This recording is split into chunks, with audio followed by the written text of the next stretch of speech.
मोदी जी तो इस युग के रावण है भाई। हाँ, अब बड़ी बात कह रहे हैं आप। नहीं मैं तो बोल रही हूँ इस युग के रावण है। आपको डर नहीं लगता? क्यों डर लगेगा?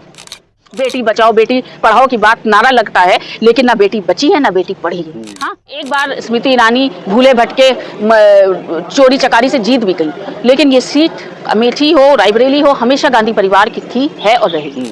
हमारे साथ मौजूद हैं कांग्रेस नेत्री उषा राणा। इनसे बातचीत करेंगे कि आखिर इस बार चूंकि अमेठी आई है, अमेठी का माहौल क्या है, हॉट सीट है, जिस तरह से पूरे देश की नज़र अमेठी सीट पर है, किस तरह से देख रही हैं चुनाव की रणनीति को लेकर। यहाँ पर जिस तरह से लोग राहुल गांधी का इंतजार कर रहे थे, लेकिन किशोरी लाल शर्मा को यहाँ पर कांग्रेस ने अपना प्रत्याशी बनाया है, उसका क्या असर होगा? मैम, किस तरह से देख रही हैं अमेठी की सीट को? जिस तरह से एक तरफ स्मृति ईरानी है, दूसरी तरफ राहुल गांधी का लोग इंतजार कर रहे थे, लेकिन किशोरी लाल शर्मा को टिकट मिला है, कैसे देखती हैं आप? देखिए, ठीक है, राहुल जी का लाजमी है, हमारे नेता है तो सबको इंतज़ार होगा, लेकिन जहाँ तक के एल शर्मा जी की बात है, वही काफ़ी है स्मृति ईरानी के लिए हराने के लिए, क्योंकि वो ज़मीनी नेता हैं। उन्होंने 30-35 साल अमेठी और रायबरेली दोनों को दिया है, वो रहे हैं, आवाम के बीच में चर्चा है उनकी, उन्होंने काम किया है, लोगों की मदद के लिए हमेशा खड़े रहे, तो वो वही काफ़ी हैं स्मृति ईरानी के लिए। राहुल जी तो बहुत नहीं, लेकिन एक चीज़ यहाँ पर देखा जा रहा था, राहुल वर्सेस समिति चल रहा था, खबरें चल रही थी, लेकिन अचानक से पूरा माहौल बदल गया। लोग कह रहे हैं कि कांग्रेस में भी निराशा है, जिस तरह से 5 साल से इंतजार चल रहा था, तो उसका क्या लग रहा है, कुछ असर पड़ेगा? नहीं, कुछ असर नहीं होगा, ये अच्छा है। जो देखिए कहते हैं ना, जो अल्लाह करता है बेहतर करता है, तो मेरे ख्याल से जो भी हुआ है अच्छे के लिए हुआ है। और क्योंकि अमेठी भी हम जीतेंगे इंशाल्लाह भारी मतों से, के एल शर्मा जी जीतेंगे, और रायबरेली तो हम जीतेंगे। रायबरेली से आपका ताल्लुक है, और किस तरह से वहाँ पर वेलकम कर रहे हैं लोग राहुल गांधी का? क्या बहुत खुशी है, अवाम में खुशी है। और देखिए, पहली बात तो ये बात जान लीजिए, एक बार स्मृति ईरानी भूले भटके चोरी चकारी से जीत भी गई, लेकिन ये सीट अमेठी हो रायबरेली हो हमेशा गांधी परिवार की थी, है और रहेगी। लेकिन कह रहे हैं ना, गांधी परिवार ने छोड़ दिया। नहीं, क्यों छोड़ दिया भैया? वो उनका गढ़ है, वो क्यों छोड़ेंगे? यहाँ की आवाम गांधी परिवार को चाहती है कि वो रहे, गांधी परिवार से उनको मोहब्बत है, और आवाम गांधी परिवार को हमेशा चाहा उन्होंने और हमेशा चाहती रहेगी, तो कैसे छोड़ देंगे? वो अपने लोगों को छोड़ देंगे? सोनिया जी ने देखिए लेटर में क्या लिखा कि नहीं, कोई भी जो भी लड़ेगा मेरे परिवार का लड़ेगा, उन्होंने देखिए साबित कर दिया। लेकिन स्मृति ईरानी लगातार कह रही है ना कि कांग्रेस डर गई, उन्होंने हार स्वीकार कर लिया है, इस वजह से छोड़ के चले गए। गलत बोला है, ये डर उनका है, स्मृति ईरानी का डर है, क्योंकि जब ये के एल शर्मा जी से हारेंगे तो हमारे मतलब कि एक कार्यकर्ता से हारेंगी, ये जूता इनके लिए वही काफ़ी है। लेकिन तो कह रहे हैं 2 लाख वोटों से जीतने जा रहे हैं इस बार। अरे कहने में तो हम भी कह रहे हैं हम 5 लाख से जीतने जा रहे हैं, उसमें क्या है?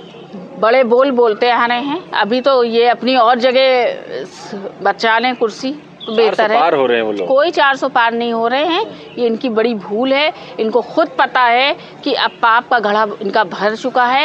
अब कांग्रेस पार्टी जीतेगी, अमेठी से रायबरेली से तो जीतेगी, सरकार बनाने जा रही है। कह रहे हैं मंगलसूत्र बचाने की तैयारी चल रही है, छिन जाएगा मंगलसूत्र अगर कांग्रेस आएगी। मंगलसूत्र क्या है? मंगलसूत्र अपने मंगलसूत्र की तो इन्होंने रक्षा नहीं की। हाँ, बीवी को छोड़ दिया, 7 जन्म का कहते हैं वादा करते हैं लोग जब शादी करते हैं, एक जन्म तो निभा नहीं पाए अपनी बीवी के साथ, और ये मंगलसूत्र की बात कर रहे हैं। इन पे ये सब शोभा नहीं देता है। और पहली क्यों मणिपुर भूल गए? वहाँ की बच्चियों के साथ क्या हो रहा है? रेवन्ना इनका जो MP है वो रेपिस्ट, उन्नाव का कुलदीप सेंगर ले लिए, ब्रिजभूषण ले लिए। कौन ऐसा मंत्री इनका है जो रेपिस्ट ना हो? ये बात हमने पहले भी की, आज भी हम खुले बोलते हैं कि इनके खुद मंत्री रेपिस्ट बैठे हैं, तो महिलाएं सुरक्षित कहाँ से होंगी? कहाँ से इंसाफ मिलेगा? एक बार मौका दीजिए ना देश विकसित के लिए, तीसरी 2 बार मौका दे दिया, क्या मिला? बेरोजगारी, महंगाई, बच्चियों की अजमत से खेला जा रहा है, और क्या मिला? और क्या देना चाहते हैं? बढ़ा है बीजेपी राज में, सम्मान बढ़ा है। ये रेवन्ना कांड अभी हुआ है, ये सम्मान होता है? इज्जतों से खेलना सम्मान होता है? किस बात के सम्मान बढ़ा है? हाँ, इज्जत नीलाम हो रही है, कोई सुनवाई नहीं है, कुछ नहीं है। हाँ, गुंडागर्दी इनकी चरम पे है, महंगाई, बेरोजगारी, नौकरी बोली थी कि 2 करोड़ हम नौकरी देंगे। हाँ, 15 लाख रुपए खाते में आएंगे, किसके खाते में आए? हाँ, सब झूठ पे इन्होंने सारी इन्होंने पॉलिटिक्स की है हमेशा। 1 नंबर के झूठे मक्कार लोग हैं ये लोग। लेकिन अब कहते हैं ना, हर चीज़ का एक समय होता है। पाप का घड़ा इनका भर चुका यहाँ है। के सांसद कह रहे हैं कि अगर कांग्रेस सरकार आएगी तो राम मंदिर का जो फैसला था पलट दिया जाएगा। क्यों पलटा जाएगा? ये कहते हैं राम ये लेके, क्या रावण कभी राम लेके आएगा?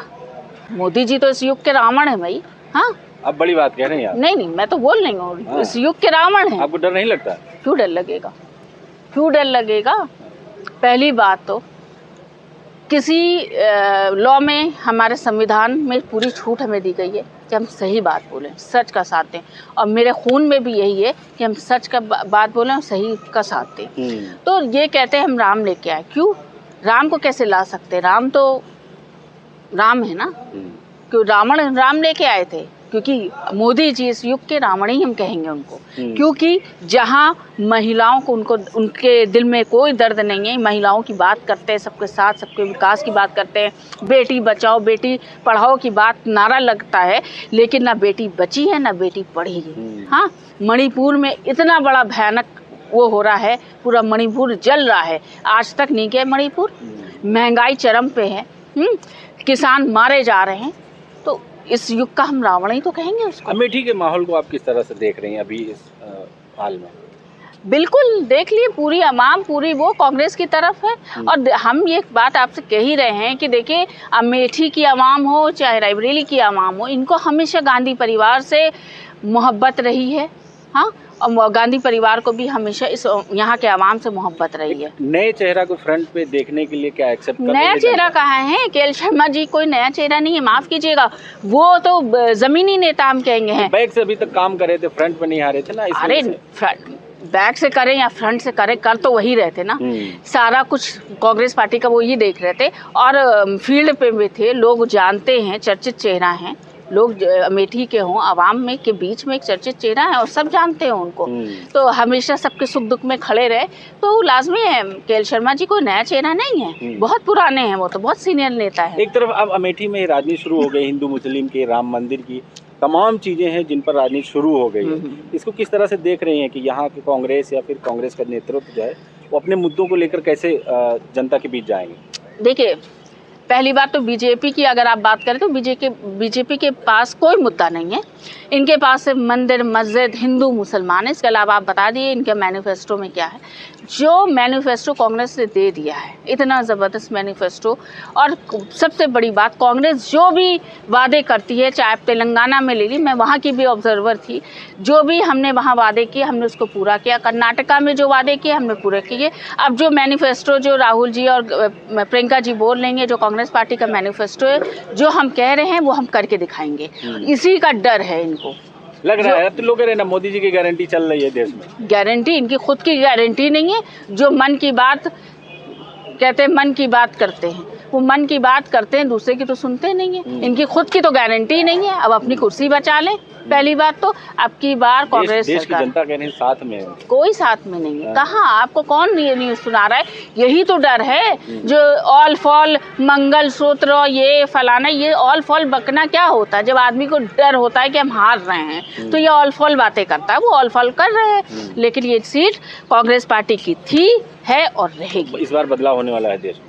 बिल्कुल होगा। राहुल जी जब इंशाल्लाह, हम तो चाहते हैं वो प्रधानमंत्री बने, और लाजमी जब कांग्रेस पार्टी आएगी, एक खूबसूरत, जैसे ये महात्मा गांधी जी, इंदिरा गांधी जी के टाइम पे मोहब्बत वाला देश था, वैसे ही देश हम चाहते हैं कि आपस में हिंदू मुसलमान सब एक रहें, हम लोग में एकता रहे, मोहब्बत रहे, और ये पूरा परचम हम पूरे मुल्क में फैलाएंगे कि हिंदू मुसलमान सिख ईसाई सब साथ में रहते थे, रहेंगे और हमेशा रहेंगे। बहुत बहुत शुक्रिया।